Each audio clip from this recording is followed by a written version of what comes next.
Narito ang chikang hindi nyo dapat palampasin.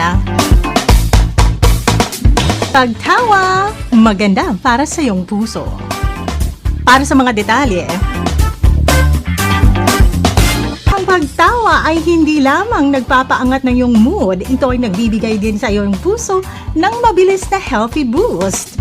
Ang malakas na pagtawa ay nagpapatas ng iyong tibok ng puso, nagpapabuti ng daloy ng dugo, at nakaka-engage ng iyong muscles tulad ng epekto ng light exercise. Natitrigger din nito ang paglabas ng endorphins na nakakatulong para mabawasan ng stress at ma-relax ang iyong katawan. Maaari rin itong suportahan ng mas mahusay na sirkulasyon at maaaring mag-ambag sa pagpapabuti ng kalusugan ng puso sa paglipas ng panahon. Bagamat hindi nito mapapalitan ng isang buong workout, ang pagtawa ay isang simple at natural na paraan upang suportahan ang iyong well-being. At yan na lang muna ang ating chika ngayon. Ako si Apple Dale sa 105.9 Wild FM. Hala, pag wild! Wild FM.